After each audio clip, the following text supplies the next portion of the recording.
get started previewing Alabama when you're ready. Yeah, getting ready. Alabama's playing. Obviously, they're in first place in the conference. They're 6-0. They're perfect in league play, but they're not just playing as well as anybody in the conference. They're playing as well as anybody in the country right now. They're just playing phenomenal basketball, shooting the ball really well, shooting the ball 40% plus from three in league play. They've got some really good veteran guys with Herb Jones and Petty. Petty just set the all-time three-point record at Alabama in their last game over Arkansas. Reese is a guy who's been around a long time. He's been a real problem for us over the last couple years, so we're going to do a good job on him. They've had a talented transfer with Quinterly, talented freshman with Primo, good JUCO transfer with 14 with Ellis, and then Jawan Gary's back from an injury, and so they've just got and Shackelford, of course, was one of the best players in the league last year. So got tremendous talent, tremendous team, and it'll be a very stiff test for us. Our defense is going to have to be better. Our offense is going to have to be crisper. We can't turn the ball over as much as well. Hey, Will, I know they lead the league in rebounding, I believe, but they give up a lot of rebounds also. Herb Jones, and he's probably one of the better rebounders in the league, I would guess. Herb Jones, one of the better players in the league. I mean, he's one of the best all-around players in the league. Defensively, offensively, shooting 50% from three, 10 of 20 from three on the season. He's really worked on that in the off season. But yeah, I mean, he does a great job for him on both ends of the court. He and Petty have played really well against you guys, I guess, over the last few years. Him, Petty, Reese, all three of them have played extremely well against us, and I know they'll have confidence and be ready to go. They got great players, great team, great, well coached. Well, I'm sure your team doesn't like for confidence or shouldn't, but what things do they do well that you guys need to maybe improve on, or areas that you need to shore up to counter what they do well? Well, our transition defense has got to be much better. We've got to rebound, and we got to not turn the ball over. That's basically, we got to limit our turnovers. Part of our defensive numbers being so bad is we hand the ball to the other team 5 times a game for a layup. We just toss them the ball for a layup, for a live ball turnover that they convert to a layup. And so, I mean, our defensive numbers I shouldn't say they're that bad. They're 3rd or 4th in league play in the league. So you pair the number 1 offense with 3rd or 4th ranked defense, that's a pretty good formula for success most time. But if we quit handing them the ball 5 times a game, our defense would be much better. And so we got to not turn the ball over, value the ball a lot better than we have on offense. And if we do turn it over, we need to punt it in the stands where we can at least get back and set our defense up. And then we're going to have to get back in transition defense. They're so good. Auburn took the lead on them twice, and before Auburn could the scoreboard operator could flip the score, Alabama had gone down and got an and one both times. And so we've got to be able to get back in transition defense. We've got to be able to get into our style of play, and then we've got to check them out. They're a very good offensive rebounding team. We're one of the defensive rebounding is not one of our strong suits. So we need to make sure we check them out. Hey, Will, this is more of a big picture question, but not only Alabama, you got Kentucky, A&M, Texas Tech coming up. This is probably one of the hardest part of y'all's schedule. I mean, is that something that y'all talk about with the team, just being locked in and focused on probably what is going to be the toughest part of y'all's schedule coming up here? Well, I don't look at it that way. I'm not trying to give you some coach speak answer, but no matter how the Alabama game goes, the next game's really important too. If you lose it, you got to bounce back and don't want to lose 2 in a row. So that makes it an incredibly important game. If you win it, you've got some momentum and you can't go.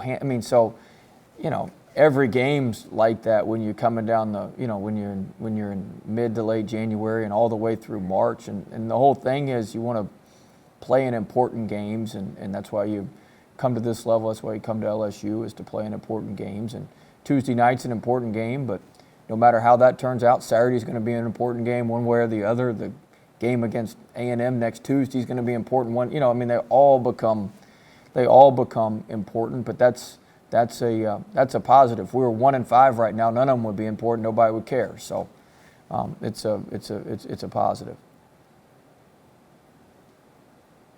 Coach, before the season, before you go down the rabbit hole, so to speak, do you ever look at sections of the season, like this section, kind of like Glenn asked, and do you ever put in things that might work for 2 games, offensively or defensively?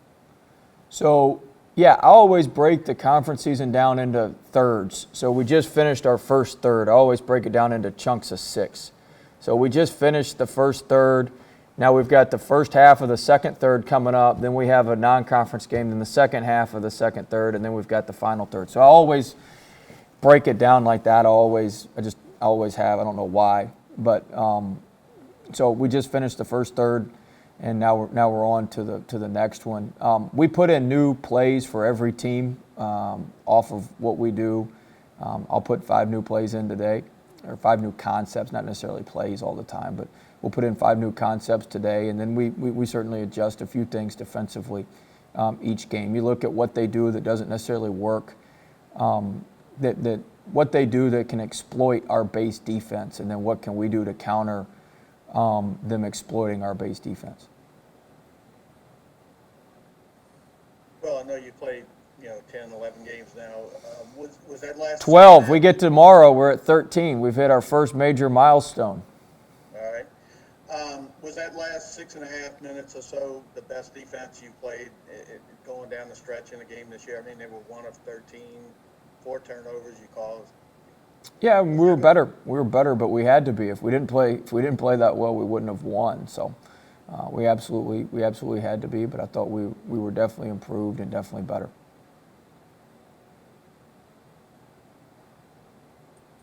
Anything else for Will? Oh, Rap. Cobble. Well, yeah, you asked, so we deliver. Well, I know this has been a big milestone for you that you mentioned before, getting to 13 games. I guess We're not there yet. We got to get our test results back from today, tomorrow morning. Let's not count our chickens before they hatch now. Right, I understand. I do understand that, but I mean, I guess most of us are just still used to thinking in a traditional mode. Oh, basketball, they play a lot of games, but it's not that far. It's funny, I just mentioned all that stuff to Glenn. I mean, who the hell knows if we're even going to play 18 games or how I mean, there's so many, we just got to, as long as we're healthy, we got to play as many games as we can. That's the way I look at it. Sorry. No, that's okay. I wanted to get your perspective on, as a coach, having been immersed in all this, in having had dealt with COVID yourself. It must not seem that far a walk from where you are to where South Carolina was, having just played their 6th game, right? Oh, it's such a thin line. It's such a thin line. Every time your phone beeps or rings, there's 3 or 4 people when I see a text or a call from them, I just want to bury my head because I know it's going to be, there's something, something going on or something wrong or something we're going to have to deal with as it relates to COVID. But yeah, I mean, it's a very, very thin line, and I think for the most part, everybody's doing what they can, and I've said this from the get-go. Some of it's just luck. I mean, some of it's just flat out luck. I mean, our guys are doing as well as they can. Our staff's doing as well as they can, but some of it's just a little bit of luck. And I think South Carolina's had some tough luck, but it's a very, very thin line. And we learned this earlier. I mean, once it gets in your program, it's in there now. I mean, it's hard to. I'm good friends with the guys at Nebraska. I mean, they've got like 12 people in their program. They hadn't had any issues with it hardly all year. And I talked to their assistant and Coach Hoiberg and those guys. I mean, they got 12 people, and I think it started with a manager, and then it kind of just once it gets in, it's hard. We had 1 or 2 people. We had 1 person who tested positive, and it eventually got to 6 of us in the program. We were lucky it stopped at that. And so that was earlier in December, but it's just one of those deals. Will, given the social awareness campaigns of the last year, is this MLK Day any different on your team? Are you making any extra? No, I'm a strides? teacher by trade, so we always talk about Martin Luther King and go through things on MLK Day. Sometimes I've given out work. I've done all sorts of different stuff with it, but that's something we've done every year.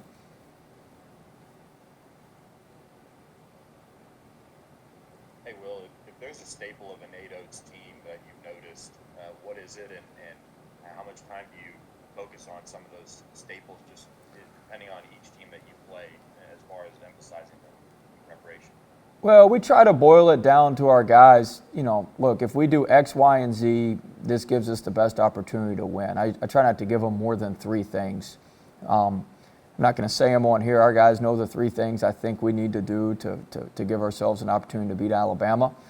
And so, yeah, I mean, his teams play very, very fast. I think you got to start with transition defense, and then you've got to protect, then you've got to guard the three-point line. I mean, at the end of the day, that's what his teams do. They get out and get a lot of their rim shots in transition. They shoot a lot of threes in transition as well. And then in the half court, I think their best quality amongst many, but I think by far their best quality is their shot distribution. They don't take a lot of low percentage shots. They maximize just about every possession from a statistical. If you just look at the statistics on the amount of shots they take, I think they take the second least amount of non-paint twos in the entire country, and so they just maximize each possession statistically, which when you play the numbers like that, you're going to win a lot more than you. You're going to win a lot more than you. You're going to win a lot more than you lose, and especially when you got veteran players and really good players like they have. Hey, Coach, I just want to ask you about Javonte. The Saints? What's that? I said the Saints. No, I beat myself all day up about that stupid question last week. I want to ask you about any more aging quarterbacks, but yeah, that was a long, late night, so tough one. In his third year here, what kind of level is Javonte playing at? And I know in the past you've kind of mentioned that, I don't know, his demeanor, his swagger, you kind of want some of that in a game. That kind of, I guess the guys say he's got some dog in him or whatever. But what does that mean in a game like tomorrow, especially?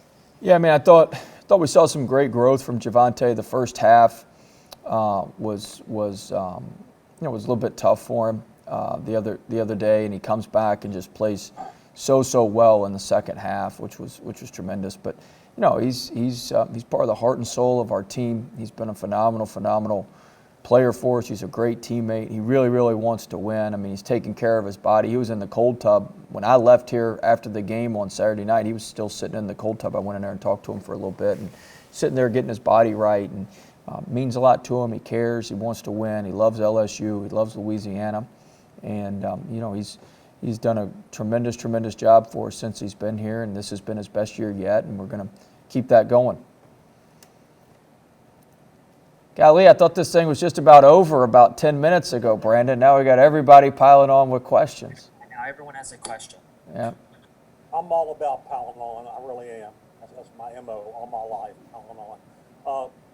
Milwaukee Wilkinson, obviously he wasn't the most heralded freshman you had, but he really fit your lineup well. I mean, what did you see in him in preseason that you thought, this guy will fit the exact role that I want? Because he does a lot of things that really don't show up in the box score. Well, we knew it when we recruited him. You recruit to your system a little bit. You've obviously got to go get the stars, but then you've got to, and he's going to be a star now. He's going to be able to, to make a lot of money playing basketball. But we knew it when we recruited him. He just has an unbelievable makeup to him mentally.